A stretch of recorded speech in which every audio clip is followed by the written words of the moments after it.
a framework to view how I would interpret UFO investigations, and in particular the Phenix lights, which got some notoriety in the last year and a half or so. I've been investigating UFOs since the late 70s, concurrently designing and building supercomputers, mostly parallel machines, and for their use in entertainment and aerospace and the like. The evidence that exists for UFOs is, by and large, photographs and sounds and eyewitness reports. In the 70s, when I was working in audio and video and digital production, I frequently got contracts to work at NASA, in particular Jet Propulsion Laboratory, to be an interface engineer converting images that would be coming down from Voyager into a video format so that the news organizations could use those pictures.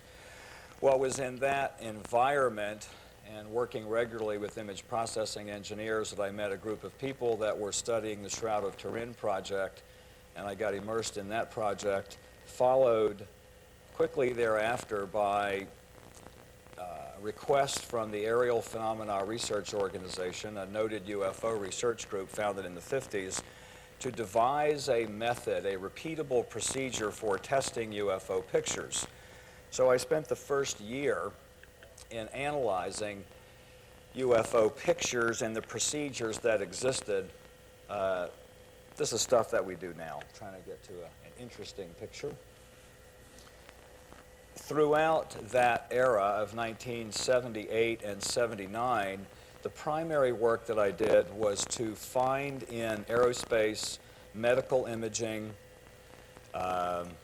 physical hydrology, mining, Hollywood special effects, existing hardware and software that we could match to the issues of trying to do a double-blind set of investigations to find out what something that is unknown might be. Well, there's always the idea that something is a mistake or that something is a hoax. So the procedures that we developed at that time were to try to get a match on something that was known. That meant that we would try to get a match for stars, airplanes, trick photography, hoaxes, all of which are objects where we have knowns. The techniques in doing special effects are known. The techniques in special effects usually have to do with creating a small model and superimposing it, hanging it by a fish wire, using compositing, overlays, a variety of techniques which we can delve into in detail later, or perhaps now if someone jumps up and really wants to know those details. But we're trying to determine if something has been created as a hoax based on a set of knowns, or if something is a mistake, mistakenly called a UFO, which implies that it may be extraterrestrial. But in reality, the first thing to do is to get a match with it as something that we can identify. Venus, airplanes, helicopters, flares, and satellites are the ones that are most commonly mistaken as a UFO, until you apply some principles of image processing and try to get a match. And the objective is to try to get a match. This is our facility at Village Labs in Tempe, where we've been for the last 5 years until just last week. But I'm going to go through this, get to another picture base.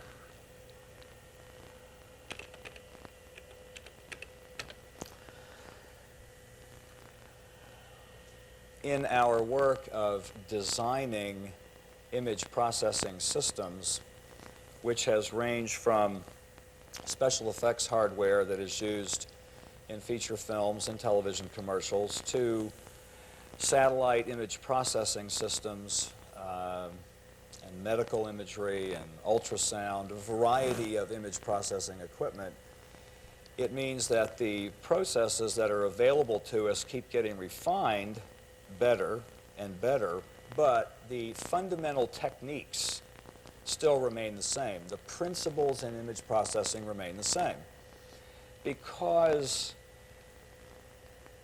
the opportunities that exist to use a camera and take pictures are limited. Limited by the f-stop, the shutter speed, the media that's being used, and the lens. When a camera goes in or out of focus, what's really happening is that the properties of the edges are changing. Edges get fatter as they get blurry. An object in or out of the depth of field has different properties than something that is beyond the depth of field or is closer. So by carefully examining the edges, we can tell whether an object, we can tell whether an object is a large or a small object. This is our lab. We can tell whether something is a large or a small object, and after we've tested 10, 20, 50, 100 of the same objects, we can then take pieces of that and reconstruct a physical model of the model, the type of unknown that we're actually looking at. So when we have a small model, as anyone that paints knows, the edges and the highlights, the number of shades of gray on the object are different than on a large object. For any of you that have ever used a paint-by-number kit, come on, you can admit it. Anyone ever done a paint-by-number kit? Yay! All right. Or stained glass. You know that there are edges and borders between shades of gray or levels of brightness. A large object not only has more shades of gray distributed over the object, but upon careful examination of the edges, the front edge, the top edge, the back edge of a large object are different from one edge to the other. For example, use this high-tech piece of gear here. Talking about the front edge here, if we blew up that edge and compared it to that edge and compared it to that edge, depending on the resolution of the film or video, we would find that the edges were indeed different. That they may be 1 or 2 pixels larger or smaller than another edge. On a small object, essentially all of the edges are the same. Let's go to degrees of luminance or brightness distributed over it. We would know on a small object that not only is there a smaller number of shades of gray, but that a bright light such as the sun will essentially wash out the entire top of the object. Whereas on a large object, the sun reveals itself to be a glint or a highlight. These Phong and Gurad shading filters, when applied to computer animation, are what allow us to create images that you believe are real, images that you believe are true in photorealism. Well, these textures that are mapped onto the surface of these synthesized images can be reversed and applied to real-world objects so that we can determine whether something is metal or plastic. Any of you do 3D animation, ever used Alias or Wavefront or 3D Studio, you know that you can create a surface that is plastic or metal. And there are very specific algorithms that define the difference between metallic and plastic surfaces so that we can map that and make it look like brass or gold or brushed aluminum versus stainless steel. There are very subtle differences, but they can be defined. So if we look at the edge characteristics, the distribution of light on the object itself, and the characteristics of the way that light reflects off of it, we can tell a lot about the object. We can tell whether it's an airplane, we can tell whether it's large or small, and we can tell a lot about under what conditions it might have been made. So we can go into a lot of detail if we were in an image processing study today, which we're not, about the techniques about how to do that. But at a fundamental level, you can get the idea that when looking at a solid structured object, there are some issues that we can deal with. Over the years, the different objects that we have analyzed, and I've analyzed over 2,500 images, we've developed these categories as the primary shapes of unknown objects that we cannot get a match. And some of them are what you'd expect in the classic UFO flying machine. Some of them are highly unusual. And these large teardrop shapes and these large globular shapes are frequently seen at high altitudes, 50 to 80,000 feet, whereas the disc-shaped objects are seen down in the 10 to 30,000 foot range. About every 10 years, giant cylinders are seen. When the giant cylinders are seen within days or weeks, the trend is that balls of light and spheres flying in clusters are seen thereafter for a number of weeks. In France in 1952, a giant cylinder estimated between 800 feet and 5 miles long was seen for 2 days. Thereafter, balls of light were seen for a number of weeks, flying in formation. Well, the curiosity about the cylinder is that it has been seen in Arizona in 1979 and in Colorado in 1996, in both circumstances followed by intelligent formation of balls of light. This brings us to the Phenix lights incident, where we would find apparently a large cylinder. I know it looks like a barbell, doesn't it? Yeah.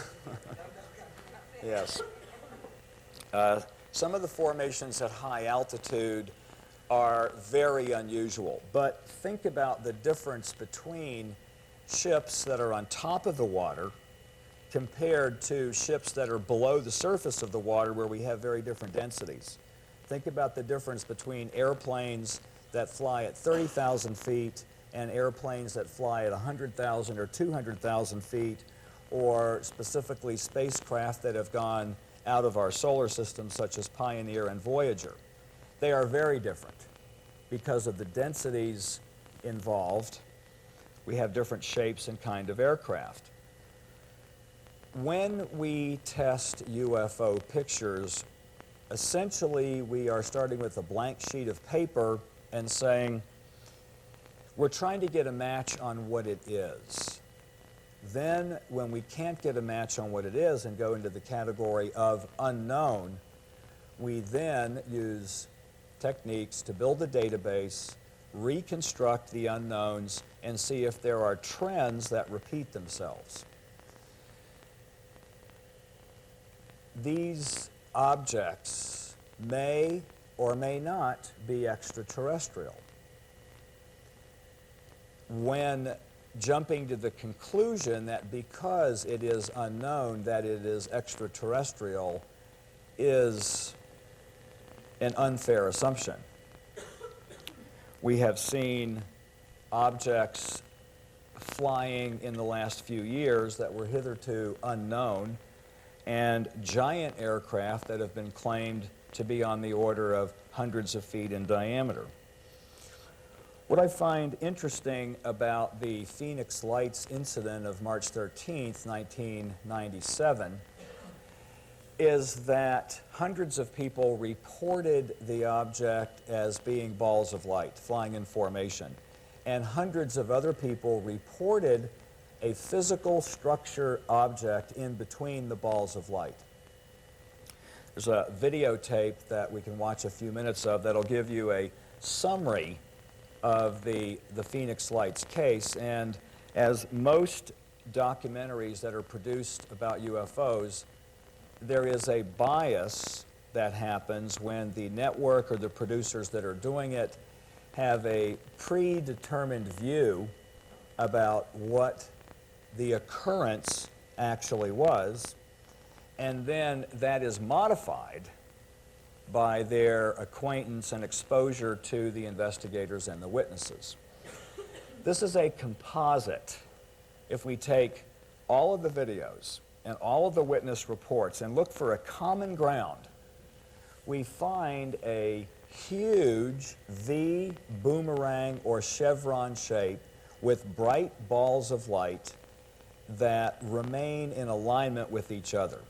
There was a lot of discussion about whether or not these were flares, but by careful examination of the optical characteristics of the lights, and there was a lot of controversy about that, whether or not you can actually extract optical information from videotape, mostly from astronomers. We determined a criteria that I will go into by using some novel techniques that the characteristics of the lights themselves are not normal. And that is the curiosity about it. The optical characteristics of the lights are such that we might view them as an absolutely pure, bright white light. If we could measure it, if we could authentically measure degrees Kelvin on videotape, which we can't, but based on the eyewitness reports and the film and video that we have, the lights would be in the 5,200 degrees Kelvin range. They are a pure, bright, white light. In analyzing light, we have some restrictions. The dynamic range of film and videotape. But that does provide us a set of controls. Because within those parameters, if we videotape Venus, Hale-Bopp, airplanes, flares, we have imposed the same set of restrictions on everything and can compare them, looking for the red, green, and blue content of the light. Not spectrum analysis as astronomers would use to determine the chemical composition of the light, but to just look at the red, green, and blue content. Look, consider that we've had a crime that's been committed. Someone invaded the airspace of Arizona. They flew in, were here for 2.5 hours, was not on radar. Military gave conflicting stories on a daily and weekly basis about it, and they were gone. Where was the fingerprint on the doorknob? That's the videotape. That's all we have. It would be like a policeman saying, well, you know, the criminal did not walk up and ink his fingers and leave a set of blueprints, so we can't test. We have to test. And we did test. We can get into that a little bit on the videotape. So why don't we look at that for a moment now, and we will roll tape number 1, which will be about 20 minutes long and gives a summary about the Phenix lights and some of the testing investigation that was done.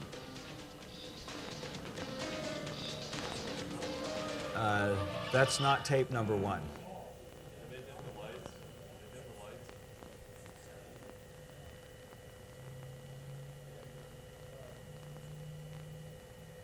That's okay.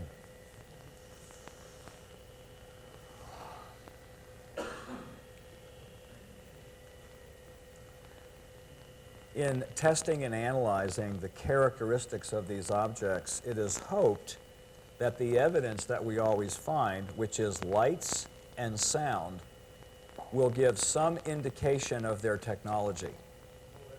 Fundamentally, the idea is that intersecting light and transduced sound waves has an effect on the propulsion. For your approval, what have we got here?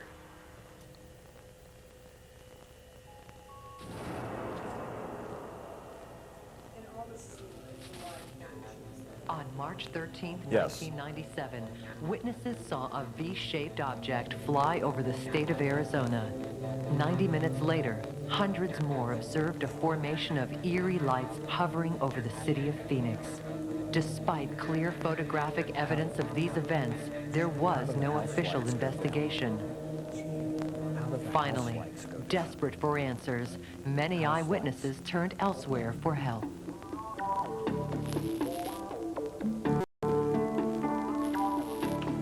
Village Labs is a computer visual effects design firm operated by Michael Tanner and Jim Dilettoso. In addition to their work for films and television, Tanner and Dilettoso have carefully studied reports and analyzed photographic evidence of many UFO sightings. They have received a great deal of media exposure for their various investigations, and as they are located in Phoenix, they became a natural place for concerned residents to turn. We're a lab. We're just like a police lab. We're just like a medical lab where professional investigators send us their evidence. And we've looked at hundreds and hundreds of cases where the evidence that we get is film or video. Thanks for coming to the Phoenix Lights briefing number 4. In town meetings like this, eyewitnesses finally found someone who would take them and their sightings seriously. It wasn't anything I'd ever seen before, because the lights were extremely bright, white lights, and there were 5, because I distinctly counted them to make sure that there were 5 lights. Tanner and Dilettoso began their investigation by conducting a series of discussion groups with eyewitnesses to the events. I thought it was perhaps helicopters or something like that. But as it was coming closer, we noticed that the lights were so rigidly in reference to each other. If it was helicopters, these people, either they were connected with a bar or something like that, or they were really super, super excellent flyers, because it wasn't doing any of this, it wasn't doing any of that, it wasn't doing any of that. It was like locked. Although many aspects of the eyewitness reports were the same, there were some discrepancies between accounts. We looked at it for a couple seconds, and then I realized that I had my telescope out. So I pointed my telescope at it, and at that point I noticed that they were airplanes. I did not see airplanes. I watched this thing come at me from great distance, and it took a long time for it to even arrive. 30 miles an hour, that's about it. This thing didn't appear to fly, it appeared to float. We are not trying to be the FBI. You know, I'm trying to find out because I need to know.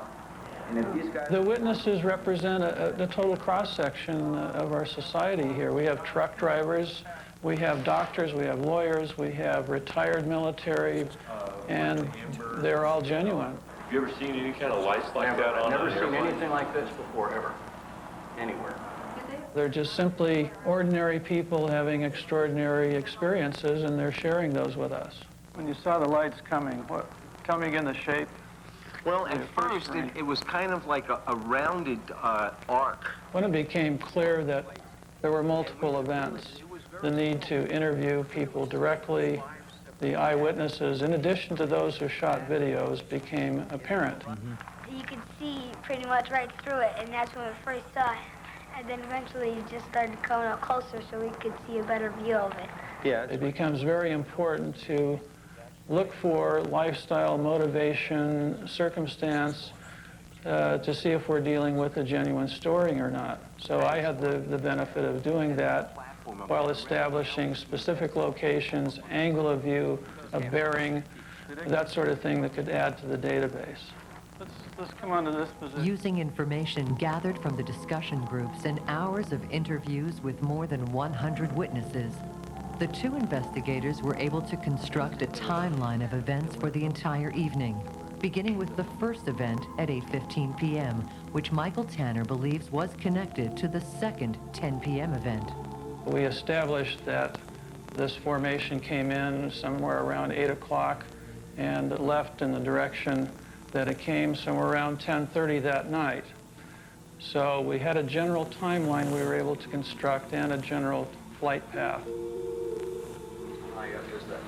The next phase of the Dilettoso and Tanner investigation focused on several of the videotapes that recorded the phenomenon.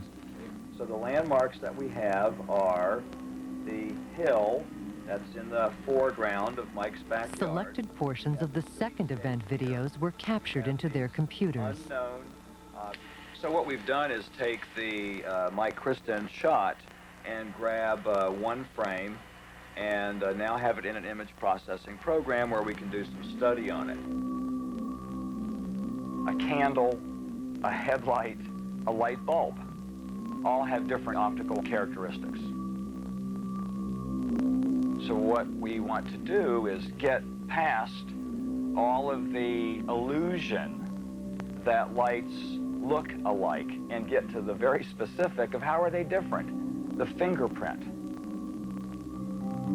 So first thing that we do is identify all light sources in the video. We have street lights, we have airplane lights, we have unknown types of city lights, and they're all mixed up together. Using the computer, Dilettoso compares frequency waves of known lights with the frequency waves of lights seen on the night of March 13th. When we compare all the different light sources to each other, we find that only the unknown objects in all of the video have this purity of wave shape. The waveforms are all perfectly registered. They're lined up right with each other, red, green, and blue. There's no additional spikes. There's one pure shape. Now let's go over here and just look at another one of these lights and see if they have any characteristics that are similar. This is a really messy one. See, the red, green, and blue are way out of alignment. The unknown lights don't match. They don't match the characteristics of quartz lights or airplane lights or street lights or hail bomb. We can't get a match between the unknown and knowns that we have stored. What were these eerie lights? Despite high-tech sophisticated optical analysis, they were no closer to solving this baffling mystery.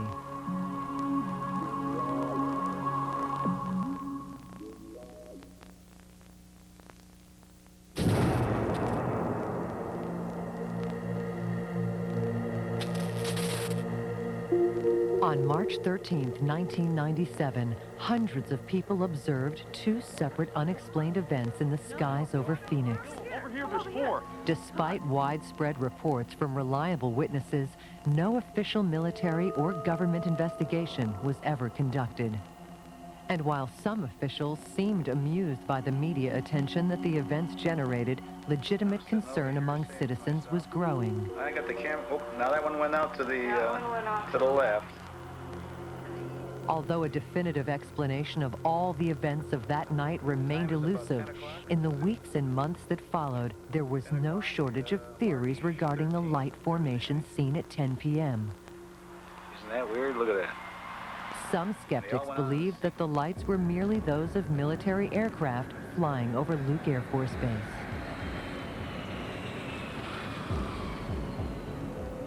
I've been a pilot since 1974. I've flown corporate aircraft, I've flown charter aircraft, and I've been a controller since 1985. And in those years, I've never seen anything of this brilliance or this intensity before in my career. Perhaps the Phenix lights were a freak optical illusion, the result of some natural phenomenon like lightning or intense desert heat waves. I have a degree in atmospheric science, and if this was some type of mirage, it's a phenomena that I've never heard of. If it was an anomaly in the clouds, to be that perfectly spaced and to be up in the air with that precision, you know, there's a lot involved to do that. Others speculate that spotlights or searchlights may have been the culprit.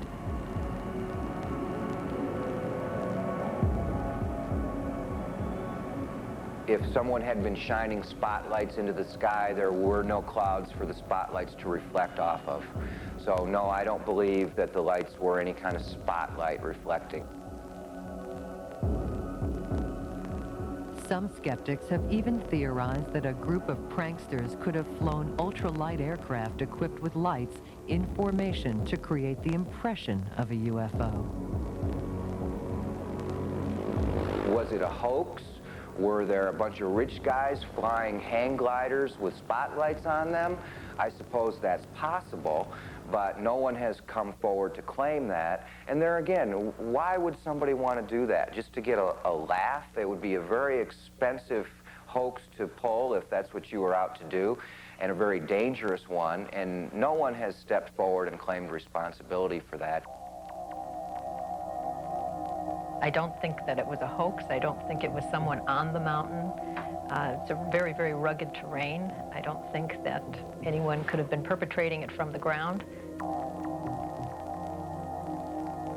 But beyond that, I don't know. On June 25th, 1997, a convincing explanation for at least one of the Phenix UFO events emerged from a local TV station. Well, it's a possible explanation into those mystery lights that appeared over the valley in March. But some of you aren't buying it. 12 News has video that might explain what was going on. Let's start with pictures that were taken on March 13th. Many of you saw this row of lights as they hovered above the valley horizon. Now, take a close look at these pictures that we shot just last night. These are flares that the Air Force was dropping near Gila Bend. Now let's go back to the video from March. You'll remember the lights faded out one by one. Let's take a look. You're going to see how they're slowly fading out one by one. And again, looking back at those flares from last night, they also burn out one by one. There they go. Illumination flares like those recorded by KPNX on June 25th are used by military aircraft to light up battlefields and expose targets during night combat. Dropped from high-altitude aircraft and attached to tiny parachutes, the flares, which descend very slowly, can burn brightly for up to 5 minutes. When we saw those lights pop on in the sky, to us they looked exactly the same. The photographer and I just looked at us and goes, well, there's your light. It looked so similar to us, it had to be the explanation. Although we didn't know who could have dropped the flares that night. If the lights seen hovering on the horizon on March 13th were in fact flares, then who dropped them? Initially, Air Force officials denied that any of their aircraft were involved in maneuvers in the area that night. But oddly, after the KPNX broadcast, they reversed their statement. Now they admit that on the night in question, the visiting Maryland Air National Guard had conducted night maneuvers, which involved the use of illumination flares. Our unit was flying March 13th, 1997 as part of Operation Snowbird, and we were conducting night training. This is a map of the training area that we use when we fly in the airplane, and we take off from Davis-Monthan Air Force Base, fly to the northwest into the military operating area, and at that particular night our aircraft flew to the North TAC range, and that's where they deployed the flares for the training mission that evening. Phenix sits just to the north of this area.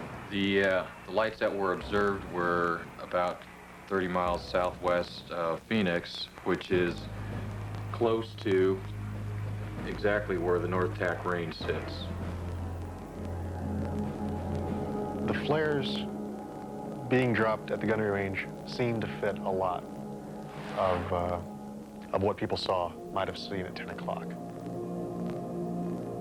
But despite what appeared to be overwhelming evidence, many witnesses remained unconvinced that illumination flares were the cause of the 10 p.m. phenomenon. The flare theory would fly for me if I didn't actually see the footage of the flares that I've seen. that just aren't consistent with that. If they are, maybe they're more advanced flares because these hung suspended for so long. I considered whether what I was looking at were flares, but when I looked through the telescope, I could see no suspension apparatus. In other words, no parachute or balloon. They had no vertical descending motion.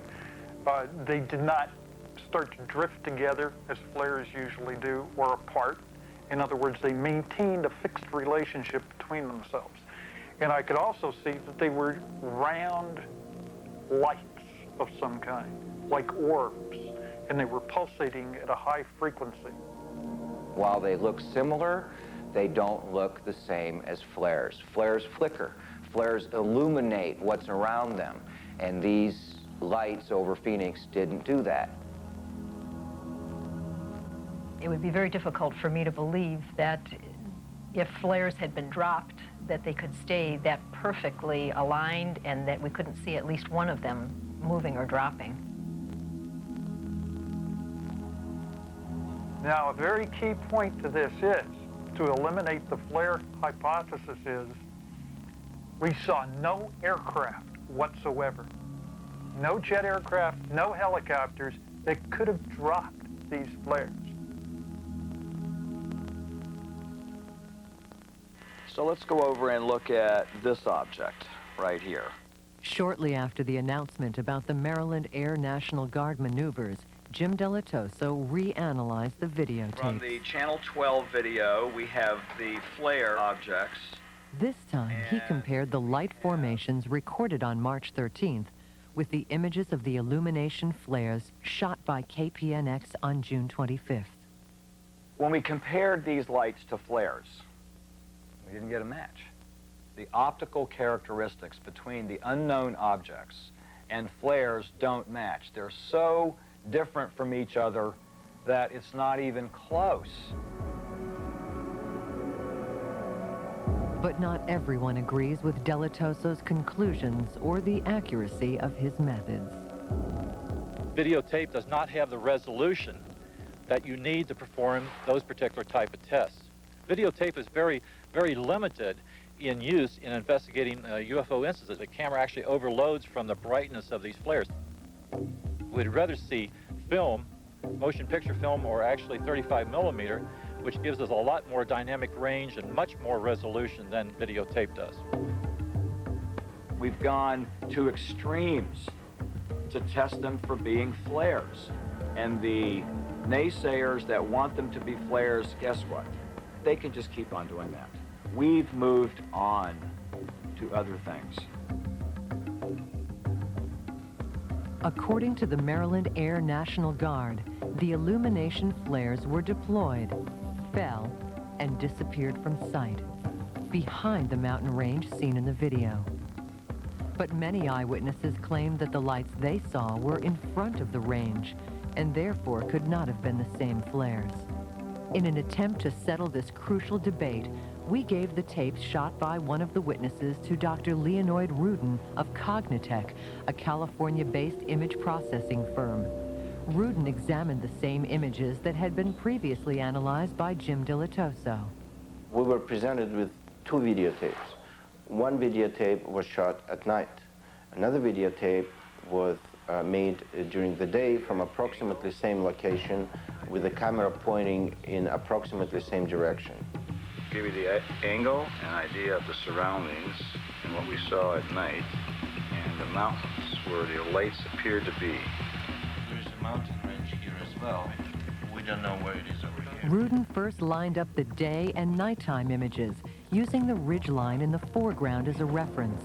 By overlaying the images, he could determine if the lights simply vanished on their own or disappeared behind the distant mountain range. We superimposed two video sequences. We produced a new video sequence in which each frame is a combination of two frames, night and day. We registered the hill. We have no control whether it comes below the mountain or above the mountain. After several hours, the intricate process was complete. This is a loop which repeats this disappearing sequence over and over again. And the one thing that we see here, which is striking, is that at no point the lights disappear above the ridge of the mountain, and at no point the lights descend below the ridge of the mountain. The disappearance of the light coincides precisely with the point in time when the light is exactly at the top of the mountain.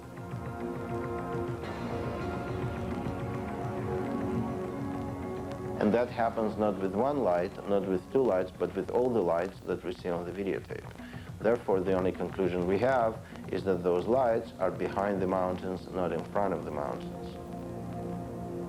Armed with this information, watch the videotape again and judge for yourself.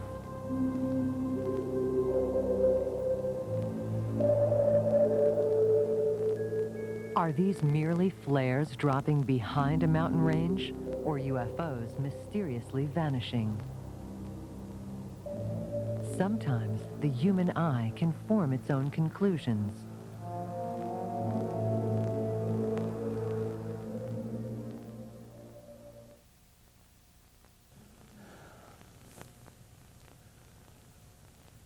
So one of the interesting things about this test that was done that I first noticed was that the tree that was positioned along the hill that had the far reference light that we call the first light was in the wrong position related to the tree, as were the lights that were on the horizon when it was superimposed, that the lights were now climbing up on top of the mountain.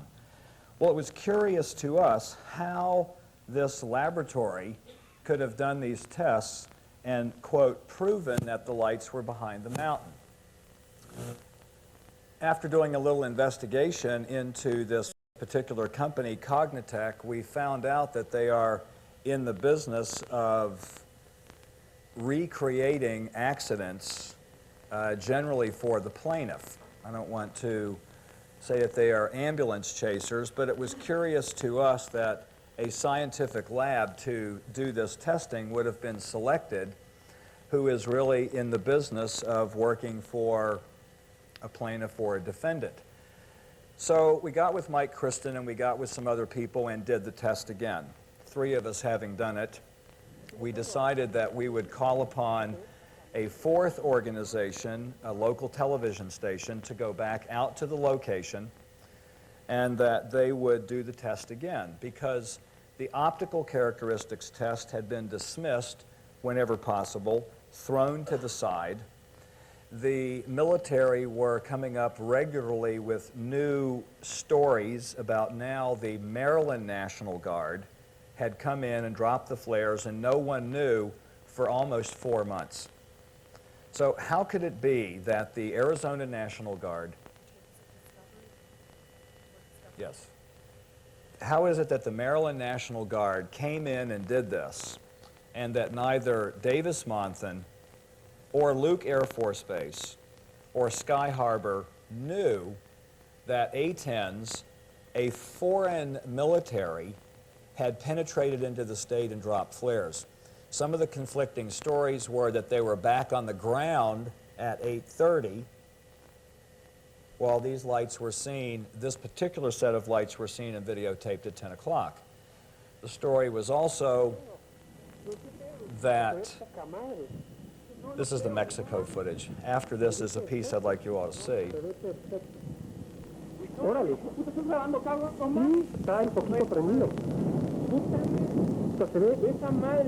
In addition to examining the Phenix lights, while all of that was happening, there were other cases that came in and came to my attention.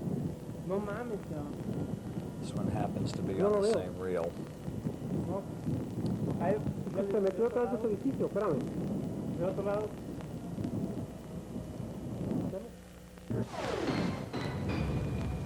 So this was an investigation conducted without us by Fox Television. About stories of the year, really. Tonight's First on Fox looks at new information about those strange lights seen over Phoenix earlier this year. Now, some people said those lights were from a test bombing range south of the valley, but Jim Schneevelt's experts say, no way. In tonight's 10 Files.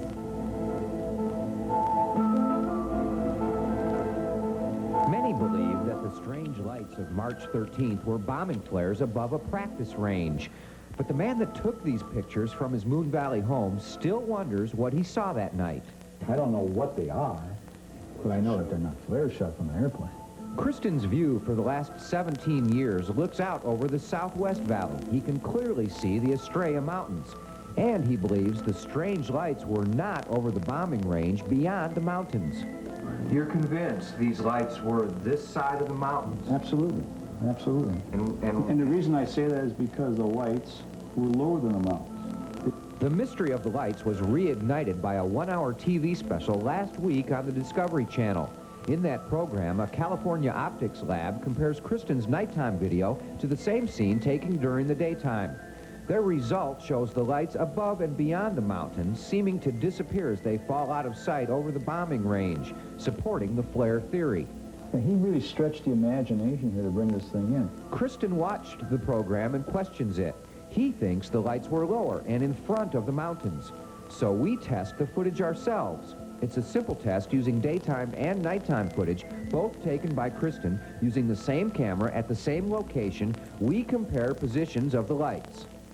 This is the first time I've seen this, and it didn't take long to do this at all. And just going from matching the shots up, going from one to the other, lights are in front of the mountain.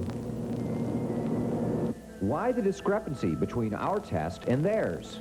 He changed the position of these lights so that they would coincide with this peak over here. He actually altered the footage? How else could he do it? This light was always here, remember that?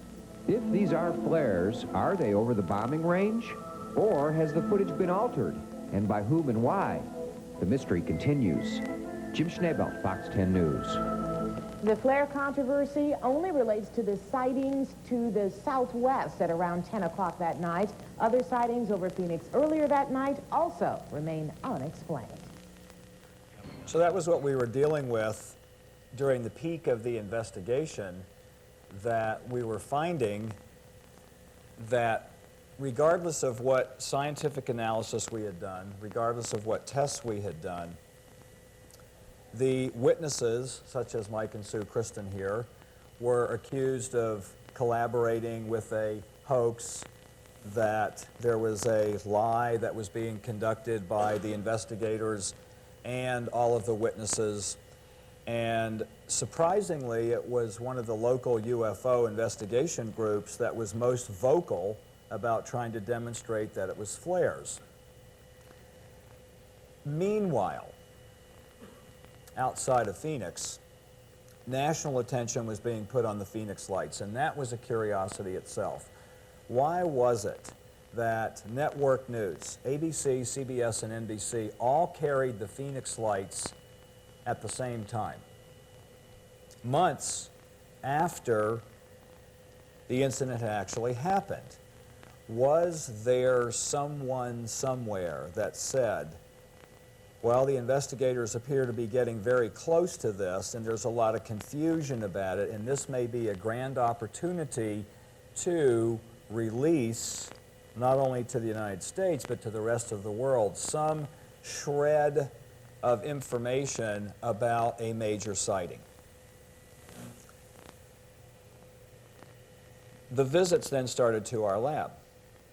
Local people from aerospace companies, inevitably visits from Hal Puthoff's organization, the Advanced Studies Institute, and his team that were interested in the lights and studying it as being a phenomena demonstrative of their research in zero-point energy.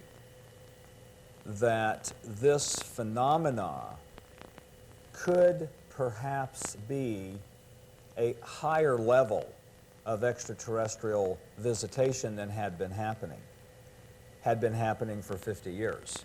That we've had worker bees or pilots, so to say, that have been flying their craft with whatever degree of collusion, conspiracy, and cover-up going on for, let's say, 50 years, that now there is a new class of activity. Or, of course, on the other side, there are the conspiratologists that believe that this was an accident an experiment gone awry from Area 51 and Fort Huachuca as an experiment, thank you, in the deliberate demonstration of something that the general public could be led to believe was an extraterrestrial operation, when in reality is an experiment for a takeover by the New World Order. And there was a lot of discussion about that. Local radio personalities, as well as people on the internet, were touting this, some as a hoax, but others as a marvel in new Earth-created technology, specifically the powers that be that control the world. Now let's study this technology a little bit. How large is the object? 1 to 2 miles in diameter. Not a couple hundred feet, not 1,000 feet, but a minimum of 3,000 feet in diameter. We know this by being able to analyze the lights because we could triangulate the lights. We had witnesses in the far east valley, the southern part of Phenix, and 2 witnesses in the north central part of the valley, all triangulating on this particular incident, so that we can use stereo imaging capabilities on a Landsat 3D topographical map, and we can position the lights plus or minus 500 feet to know exactly where they were. In addition, the Gila River Indians that I interviewed, a large group of them, made note of the fact that the lights were directly overhead and that they indeed come out of the ground, that they materialize on the surface of the mountain and then fly up and down their valley on a regular time period. In analyzing the lights and looking at their characteristics, the only thing that I have found that I can get a match to is a black and white photograph shot on June 13th, 1917 in Fatima, Portugal. In November last year, a friend of mine, a Jesuit priest, Father Salvador Freixedo, who has been studying the Fatima incident in the Catholic Church from Portugal most of his life, became interested, as he has been in other UFO cases, became interested in the Phoenix lights. And he also pointed out to me that there have been visions going on at a small private home in South Phoenix, near the area where these lights were seen, of the Blessed Virgin Mary and blood and tears coming out of a painting very much like the apparitions at Medjugorje in Yugoslavia. Is there any connection between these? Well, the connections are obvious because none of these incidents have any other correlation. If I find a crime scene where a thumbprint is left on the doorknob, and we go through the entire FBI files and we find no match except one fingerprint from Portugal in 1917, in a court of law, we could draw the conclusion that this was the same person. Another curiosity is that the Catholic Church, 3 weeks ago, after the death of one of their staunch conservatives, Cardinal Casseroli, that another group has come forward and made it a public statement that the Catholic Church endorses the concept that UFOs and extraterrestrials do indeed come here, and that that information will now be widely circulated. So what characteristics specifically do we have that are unusual in the Phoenix lights? Well, they're absolutely silent, but most lights, except for the transformers that make a little buzz and flicker, we would expect light to be silent. We would not expect, though, that the power source that is making lights that are this bright to be silent.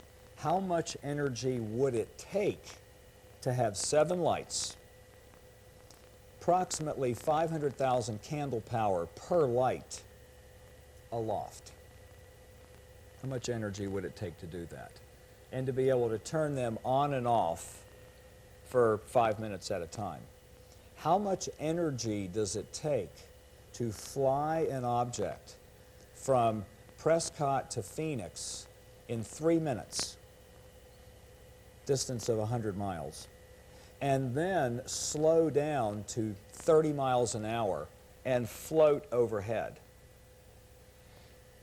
Proceed to Tucson, where a number of witnesses claim that their car driving at 80 miles an hour directly underneath the object took more than 2 minutes to come out from being underneath the object. The characteristics of the light are unique.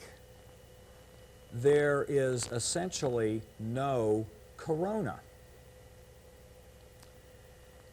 A fluorescent light, an electric light, a candle, all have characteristics when we do a sigma, a brightness test, where we have the tungsten that's in the center, the illuminated part, we have the glass structure itself, and we have the area of illumination. Particularly if it was cloudy or misty, this light, like a flashlight or a laser in smoke, we would see the reflective, absorptive characteristics of the light in that media.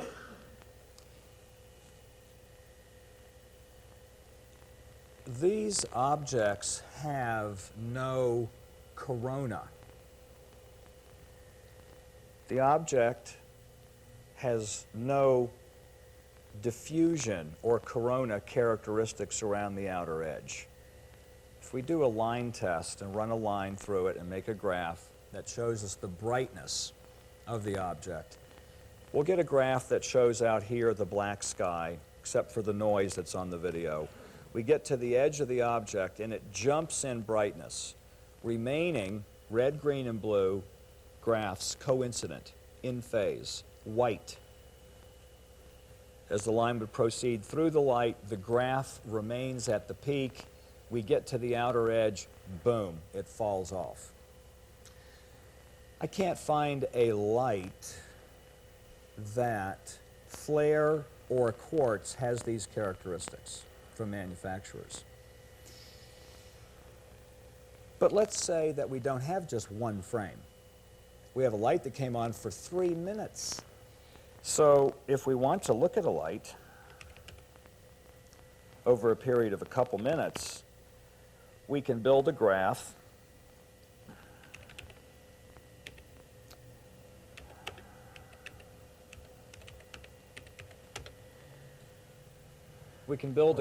and compare the characteristics.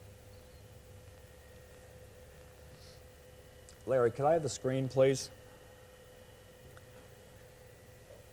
Are any of you familiar with music, electronic music and synthesis, and a term called ADSR?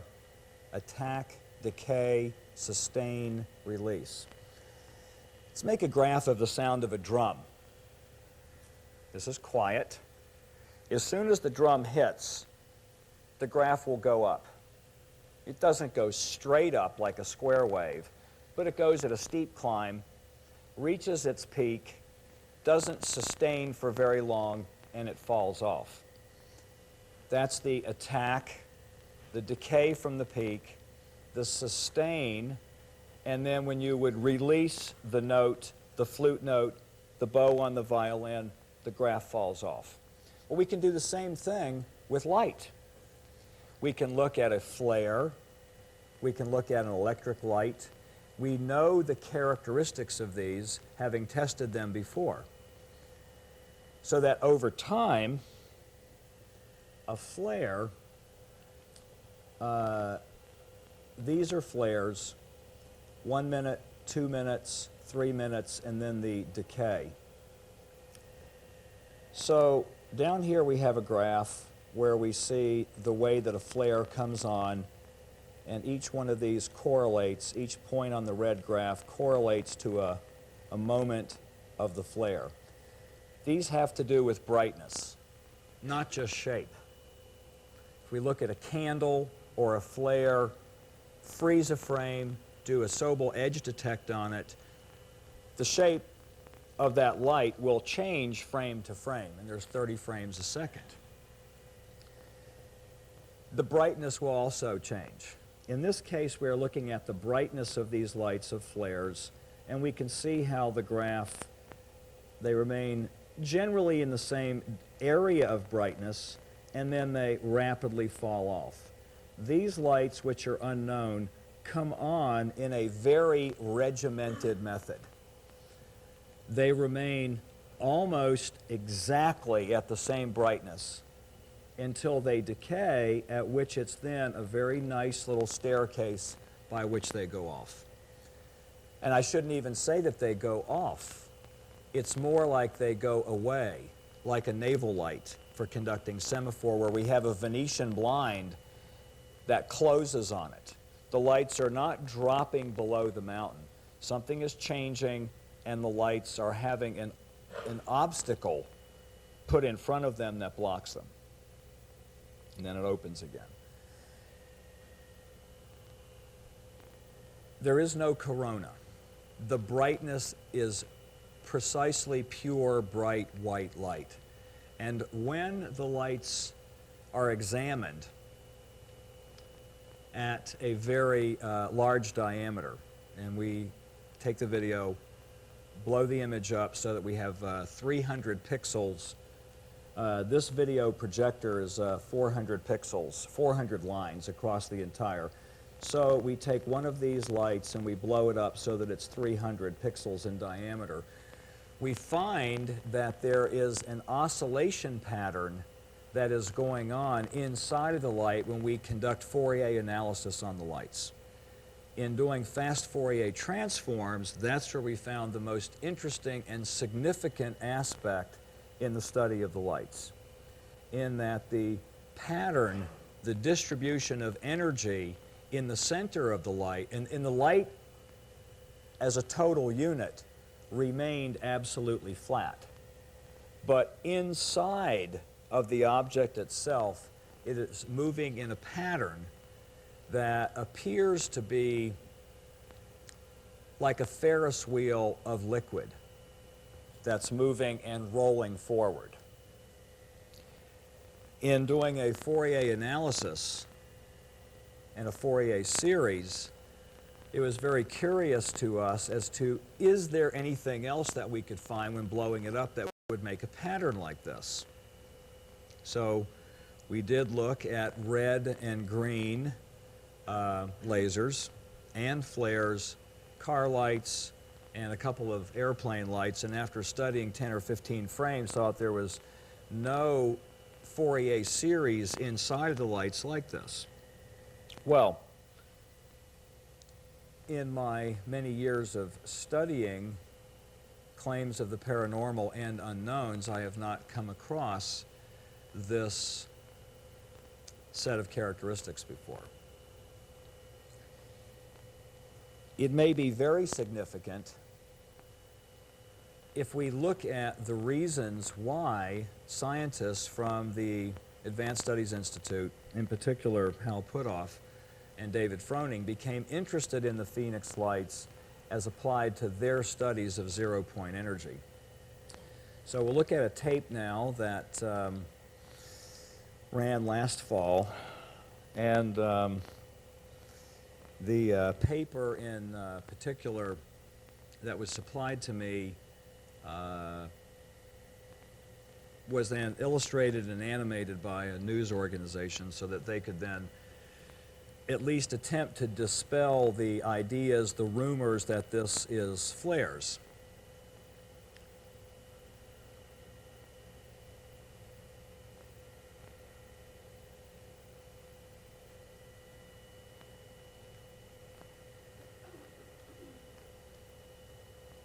And the audio is coming. On those strange lights that really comes from outer space. Fox 10 News has new information from some NASA insiders about the mysterious lights over Phoenix on March 13th. Among the wild theories that abound, another one tonight to shock the imagination. Again, some NASA insiders are claiming that the lights could be from another galaxy. Jim Schneebelt shares the cosmic theory with us. It's been 4 months since the well-publicized UFO sighting over Phoenix. Since then, more sightings, some in the daytime, and people are still looking for answers. The entire world is watching Arizona right now since it's the UFO hotspot. They're watching what happens next, and so are we. Some believe the lights were flares, some believe they were a secret military aircraft, and others believe they were spaceships. But now a new theory emerges concerning the origins of the mysterious lights over Phoenix. It's a theory that supposedly our own government has knowledge of, and it's a theory of mysterious balls of light visiting Earth from distant galaxies. I think it's very interesting that NASA has NASA personnel have the courage to circulate documents like this. Dilettoso claims he was paid a visit by the real men in black, men affiliated with the Jet Propulsion Laboratory and NASA. The space agency may be interested in UFOs because of recent UFO sightings from the space shuttle. This video of UFOs is from STS-80, a shuttle flight last December. The flashes are lightning over Africa, and you can see an occasional meteor whiz by. But soon, strange balls of light appear, entering the Earth's atmosphere. And other shuttle missions have made similar sightings. Could these be similar to the balls of light seen over Phoenix? So this gentleman comes to visit me one day, has a badge on with just his picture and a logo from a local government contractor that I recognized and says, I have these for you. He allegedly gives Dilettoso 2 technical documents on hyperdimensional travel written by one of NASA's top scientists.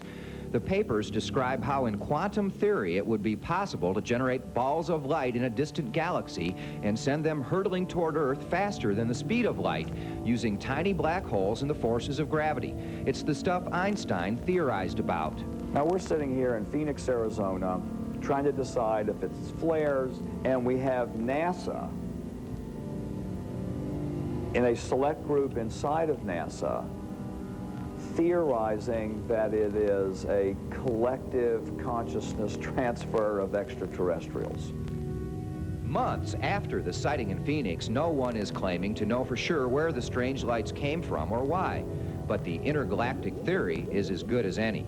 Jim Schneebelt, Fox 10 News. Thanks, Jim. The cosmic theory explaining the Phoenix lights is not any kind of official NASA stance on the subject. The theory is presented here to show what a handful of NASA insiders allegedly are quietly wondering about behind closed doors. There is no hard evidence to any of this. Greenpeace claiming it has plenty of evidence. I love it when there's no hard evidence. Does that mean there's soft evidence? Well, let's review for a moment some of the aspects of what we're tunneling in on. We have 50 years of UFO investigations, 50 years of disinformation, 50 years of generation after generation of government intelligence officers and new sciences in government agencies all being clustered together to try to come up with some explanation for these structured disc-shaped crafts, or some disinformation about the structured disc-shaped craft. And we have conventional and traditional scientists and science fiction writers and astronomers that don't believe it for a moment, have been trained not to believe it, have been trained to live well within inside of the concept that the best spacecraft that we could build to leave our galaxy is a giant tin can with an umbrella on it. That's Voyager and Pioneer. That's pretty advanced spacecraft, don't you think? Seems to me you could go up with a baseball bat and destroy that mother. Probably can. Is that the best spacecraft technology that exists? Why is it that any approaches that any of you researchers here have taken in the areas of energy, advanced propulsion, medical systems, meets with not just strong resistance, but at times an outright attempt at discrediting your work. In addition to studying UFO photographs, I've been studying the human factors involved with that for a long time. Because, after all, there are humans that say that they have been taken on board these spacecraft, whether they are abductees, schmabductees, wabductees, contactees, whatever they are. There's lots of different categories of people that are taken on board. Some physically walk on board. A couple of people in here that are sleeping right now might be bilocated onto a UFO as we speak. I always anticipate that. We hope for that. Now, I'm a skeptic and an optimist about these things. At times I can be viewed as a scoptimist, that I would take both of those pieces and put them together at the same time, because if there is any factual information to the idea that we are being visited by people from other worlds, or we are descendants by people from other worlds, how do we separate that factual information from what people might have as Prozac-induced imagination, or prevarication, or they made it up, or it was a dream?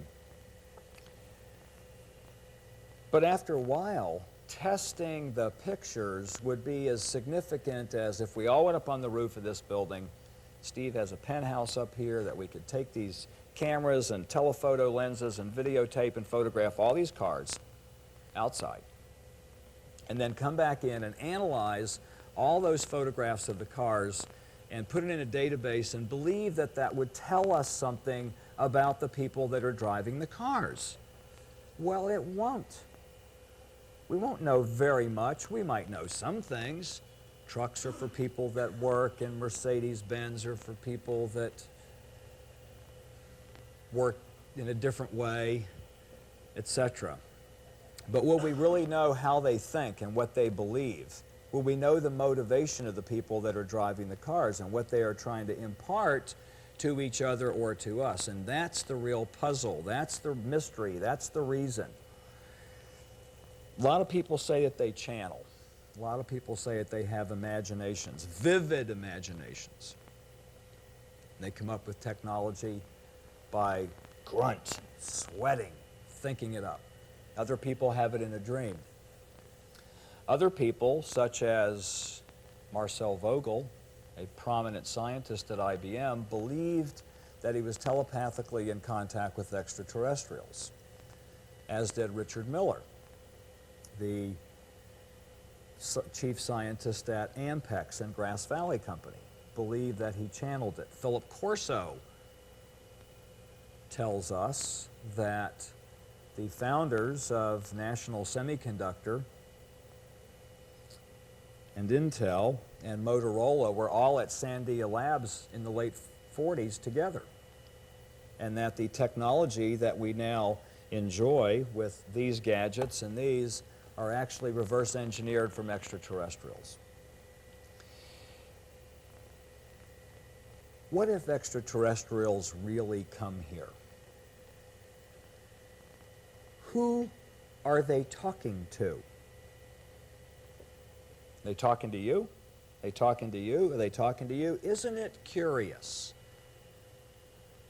that the technologies that are discussed here for the last 2 days are met with high irreverence in the proper scientific circles, but that by coincidence they all bear striking resemblance to technologies of alleged extraterrestrial spacecraft. We have machines that can hover, fly at high speed, appear, disappear. It's their energy source. How are they doing that? Is it a fusion reactor? Is it a GEET machine? What is it? How are they doing that? And has it been their mission to transfer that technology? How subtle or overt remains to be seen, but has been subtly transferred to people that may have the responsibility, the spiritual and emotional responsibility, to manage the use and the application of that technology. When? The year 2002? 2010?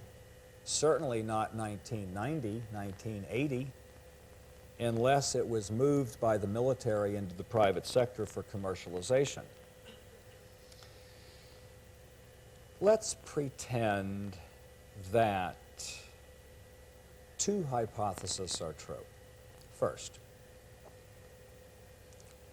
least likely, but let's use it first, that the 2-mile-wide object that flew over Phenix is the application of incredibly advanced technology. Power source, lights, lift machine, speed, that is made by who? Martin Marietta, Lockheed, and that the problem is that they can't find a labor pool to work on it. If we're going to have the next generation of that take heart, because there's jobs for all of you. Second possibility, extraterrestrial. What if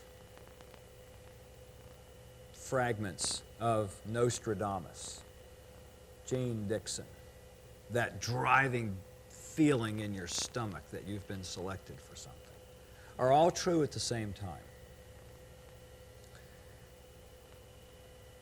And that the power grid, the transportation grid, the banking grid goes to hell in a handbasket by March of the year 2000.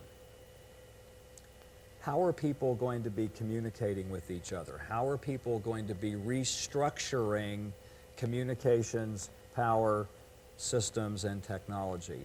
It may very well be the technologies that have been proposed here in the last couple of days.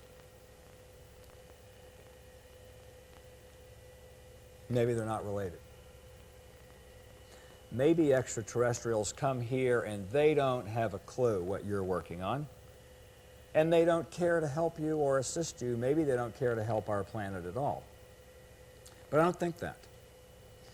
I think that the heuristic studies that have been done in the nature of the behavior of extraterrestrials when people have been abducted shows a very interesting taxonomy. Any of you here work in human factors or personnel department? Oh, all management. One person. Well, we know that there are human potential tests that can be taken.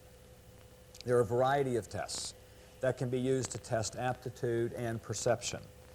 There are tests that can be taken where we can all analyze the characteristics of each other's behavior and get a quite delightful printout, a personality profile, that without us ever talking to someone or having them take the test, that we could all write down our observations of a person or of an extraterrestrial that has abducted someone, and we could fill out the test. 5 degrees of agree, mildly agree, to strongly disagree, 3, 4, 5, and answer a set of questions. How the extraterrestrial behaved, this potential employee. Did they appear to be compassionate? Did they appear to be violent or angry? Are they rapid response? Are they slow to respond, etc.? This profile test was used about 10 years ago with about 1,400 cases to analyze the behavior characteristics of extraterrestrials that are allegedly abducting humans.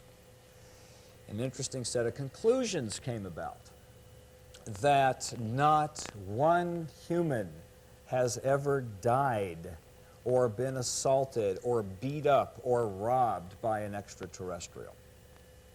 Fundamentally starting there. That the extraterrestrials contacted and communicated with the humans telepathically.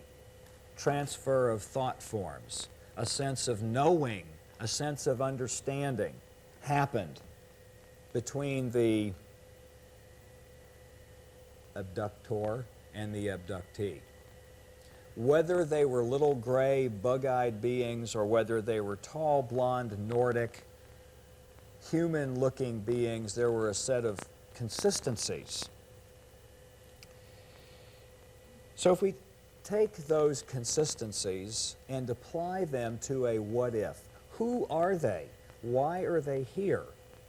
Are they going to give technology? Are they going to eat us? Are they inbreeding? What are they doing? Why do they keep putting that darn probe up everybody's butt? You know? And that's what they're doing. They're putting in needles, they're going into orifices and testing and examining things. You'd think they'd be able to do it a couple of times. Maybe it's different groups that are coming, that are all studying something very specific. What would be the differences between them and us? First, they are telepathic. They all think the same thoughts collectively at the same time. How are we different than that? We're not telepathic. Some people are. What restrictions or freedoms come out of not being telepathic? Free will. In a telepathic society, could an individual decide to break from the pack and go out and lie or steal or cheat and get away with it? I think not. A person with free will can go and do whatever they want and then have the opportunity to assess what they did and grow emotionally, spiritually, hopefully to shore up their responsibilities in the intellectual developments that have happened. The primary difference between humans and all other visiting extraterrestrials is that the humans have the most potential. The human race is, according to legend, religious legends, special race. Whether we were cloned or made, however we happened. The legend says, I remember this from Catechism, our free will. Even God does not interfere with our free will. And thought forms are given incredible power. Did you ever wonder in the Ten Commandments about those coveting rules? Coveting rules always bummed me out. You know, if I'm in trouble just for coveting it and thinking about it, I might as well go do it. So why is so much power given to thought forms? Coveting, coveting thy neighbor's wife, coveting thy neighbor's goods. That the thought form has such strength and merit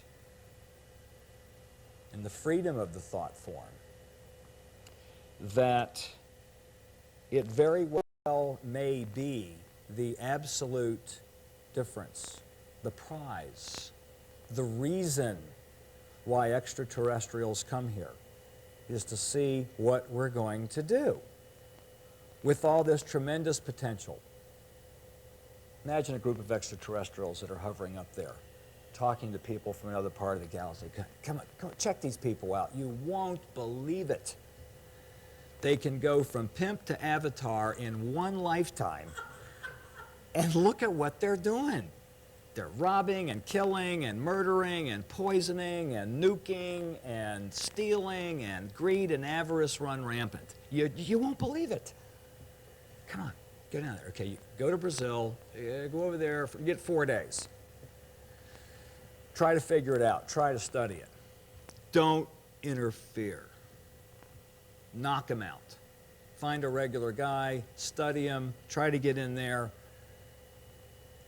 Because what if we all had free will? The extraterrestrials might say to each other, what would we then do with our technologies where we could blow apart an entire galaxy by the push of a button? Where we could feed the entire population just by saying, let's decide to do that. To that end, some humans may be viewed as receptive, responsible, and capable of becoming a technology leader at the drop of a pen. Start. Something happened. Banks failed. Power grid got turned off. Y2K may be it. It may be the one. It may be the thing. Then again, it may not. I think it meritorious to play out the Janus game. Look both ways. Simulate in your mind under what conditions these technologies may come to fruition. Is it by a gradual adoption of the technologies by Texaco and General Motors and GE? Is it because the National Science Foundation and DARPA all of a sudden woke up and came to one of these conferences and set up a desk there and gave everyone $50 million? I think not. Or is it because cannibalization of existing technologies may happen? And the ability to take spare parts and build something new in a time of duress is the key to the use of these technologies. Now, I'm not proposing that as what's happening. I'm saying that if one simulates it in their thinking, there is a greater possibility that that will come about than the possibility that it will not come about. Demand. Demand for the technologies. Demand for health and well-being knowledge. And are extraterrestrials going to eat us or save us? I doubt it. Are they here? Absolutely. Higher levels of extraterrestrial beings have most likely entered into our consciousness and physical planet in the last 5 years. Why Phenix? Well, 2 reasons. Taxes are lower. Or second, the physical characteristics of Phenix make this an outstanding transceiver. Take a MOSFET, slice it in half, blow it up. Look at the components. Silica, copper, gold, a little bit of beryllium in a matrix on the substrate, some iron and silver. Pull up the rods. Take Phoenix, Arizona, slice it in half. Get a physical cross-section of what it looks like. It looks like a MOSFET. Field effect transistor, sitting there, waiting. Induction coil sits over on that mountain and that one. The entire mountain range is a discharge capacitor. So perhaps entities in their technology found a homing device where we had a carrier and a subcarrier.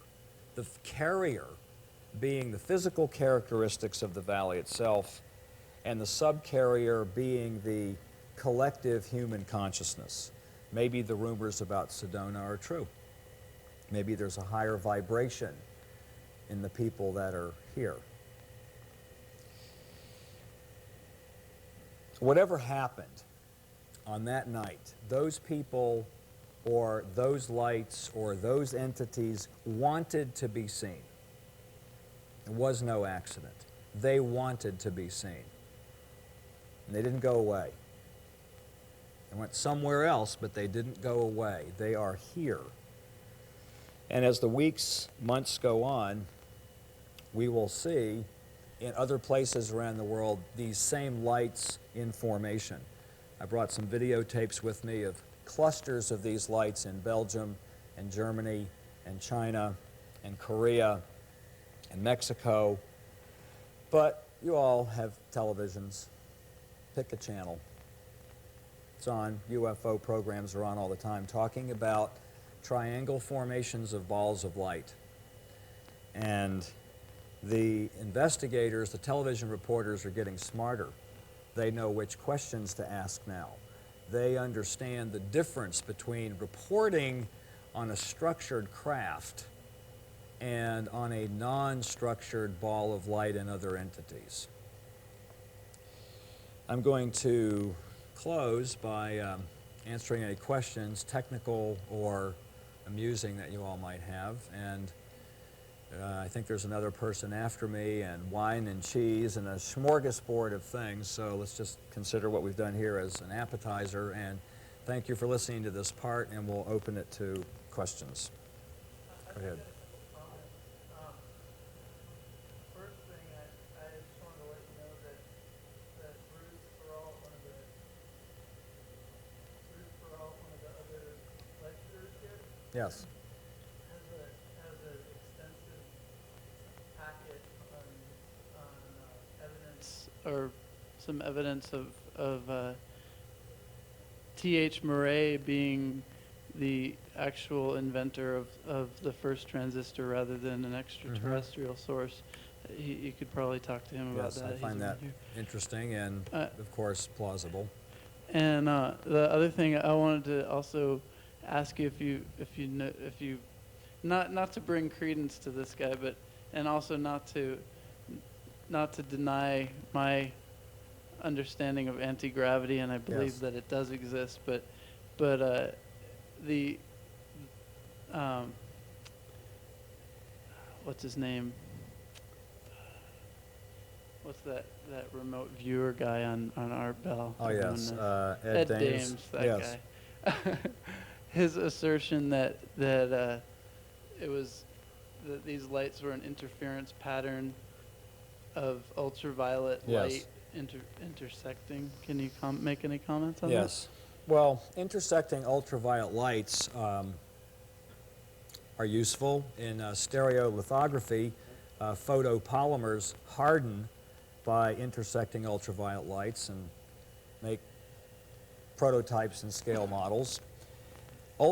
Intersecting ultraviolet lights are not white. Even a flash pump tunable dye laser is not white. Certainly, intersecting ultraviolet lights would have a great difficulty in being seen from multiple sides with that clarity and that purity, and the keystoning or distortion that would happen from a source attempting to project them and move them would have great difficulty in calibration in keeping them consistent as these perfect balls or orbs. Ed Dames, I've known for quite some time. Many years ago, I was married to Gail Ruth Geiger Conley, who was Uri Geller's associate at Stanford Research Institute, and came to know a number of those people very well. Ed Dames is certainly able to see some things sometimes. I don't agree with him in his view that this was a man-made laser. He may have perceived the optical characteristics of it as laser-like and may be correct in that area, but I considered it disinformation at the moment that he said it. But thanks for pointing it out. Jim, is the microphone on? Mm-hmm. Earlier, you know, I've known you for a while, but earlier, you know, when I met you, since that time I invented and created what is called a plasma ball. And it's called the implosion machine. You put any solid object in there, it'll eat it up. And I have several photographs, but the intensity, just to let me tell you what the intensity, it takes very little power drain. I've got photographs, my whole briefcase full. The first time I displayed it to Tesla, it literally blew the cameras right out. In fact, it'd be short of costing $1,100. They were in solid state. Recently, I displayed it in Phenix, and it put out so much energy that it erased the whole tape that I did, you know, my conference.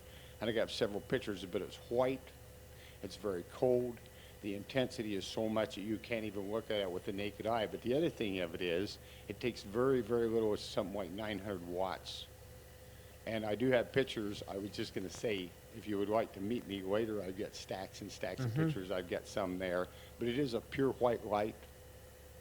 It's very, very, very intense. You can't look at it without hurting your eyes. But it takes about 900 watts. That's all, not even 1 kilowatt. And I'd be very interested in that. I have an idea that it's so intense that I've never measured how far it could be seen. But I have an idea that it will match, you know, close to the pattern. And if a photograph would do you better, and you could take something off that and visually, you know, would you be able to do that? We could devise some tests that No, could you be said done. if you had an actual photograph to compare to the Phenix light, it would Yes. be better than tape. Well, I've got probably stacks of photographs. Sometimes it will pinpoint out this large, you know, sometimes it's this big. But I believe it's what's called plasma balls, or Yes. ball lightning. But the intensity, like I said, is so great, it will eat through anything that I've found. The inside core temperature is around 50,000 degrees, but it won't hurt you, and it's cold until you put something in it that accelerates. Now, however they've done it, I don't know, but that would explain the intensity of the light. It's very simple to create. Thank you. I'd love to see that. Hi, Tim. Hi, Jim. How you doing? Good. First, I'd like to mention that I've seen the lights myself because one of these craft on March 13th passed directly over my house, and I was able to look up inside the light, and you could look directly at it. It was super bright, and I think everybody's heard all of this before, that the craft also was absolutely silent and rock solid. So the lights for me are not, it's very laser-like. It's not, lights are not flares for sure. But what my question was is I know everybody knows about this stuff. My question is, why do you think that despite the testimony of many reliable witnesses and the multiple videotapes of formations of lights, not just balls flying around. That's very possible. It could be some kind of gas effect. But formations of lights, direct testimony of witnesses like myself and others, why is there so much resistance to the Phenix lights? What is your explanation why no one's getting it? Well, a lot of people do get it and have applied it to what they already think or believe. The people that don't have a place for it or a use for it are people who are still working in an area of restriction. Balls of light flying in formation over the entire state is not a normal thing. And giving it an explanation of airplanes or flares is a simple way out. Trying to come up with a collective story, I mean, there's a point No, I mean, at is which... it something, why is the government, obviously, from what I've met quite a few of the witnesses, and they described to me jet aircraft chasing after these things, and then the things taking off really fast, and then yet the local Air Force and people like that deny it completely and fabricate a whole idea that there were test pilots with shooting flares off over in some part of Arizona, and that this is the explanation for everything. I mean, why do you think that, what do you think? Do you think they're afraid? Do you think they know? Do you think that they're aware of what's happening, and they're trying to prevent a panic? Are they afraid that if everybody really realized that there were ETs screwing around with technology beyond our comprehension, that there would be some kind of breakdown, or what is the Well, if deal? this was extraterrestrial, which I tend to believe it probably was, it's a different kind of extraterrestrial visitation than Stratcom and NORAD are used to dealing with. And the lines of authority and the explanations for this don't exist. There's a lot of patterns in place for explaining disc-shaped objects and encounters with a single disc. But this is not a normal situation where there exists a pattern for being able to disseminate the information about what it was. World governments, I believe, know who is flying disc-shaped objects, what races and why. I don't think that they know who is in these objects. And the lights may not be lights that were on an object. The lights may be the actual entity itself. That when these structured lights go into a formation, that a field effect exists between them, which is maybe why you saw something that looked kind of like a structure between them. Yeah, I did. I saw transparent structure.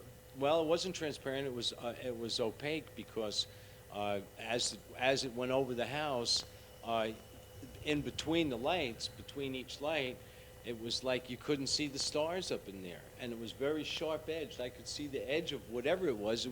It wasn't made out of metal. It was, like you said, it could have possibly been a mathematical energy field of some kind that appeared to maybe like absorb light completely, but very sharp-edged, very sharp-edged. But that's possible. It could have been the relationship between the lights, and that they flew in that or traveled in that formation. If there was a disc-shaped object, we would more clearly be able to enhance it and identify it and categorize it as one of the earlier shapes of ships that we showed you.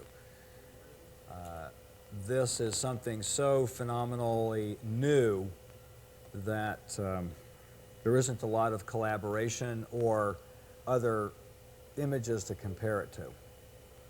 Are there any other questions? Thank you, Tim.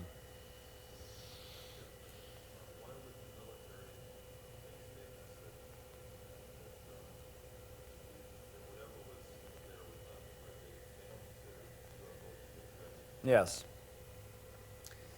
Well, that is a carefully thought out and wise position to take, because we could consider it to be at another end of a spectrum from absolute denial to stating things that they are not a threat as a way of maintaining authority and still releasing information to people like yourself who are perceptive enough to know that there was a hidden message there.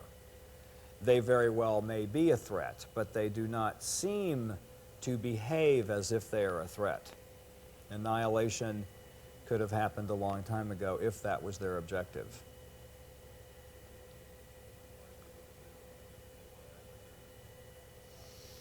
Control would be a large factor, but the extraterrestrials may not have any reason to reveal themselves on a mass scale. Is there any other reason to believe that, for one reason, that angels exist and extraterrestrials don't?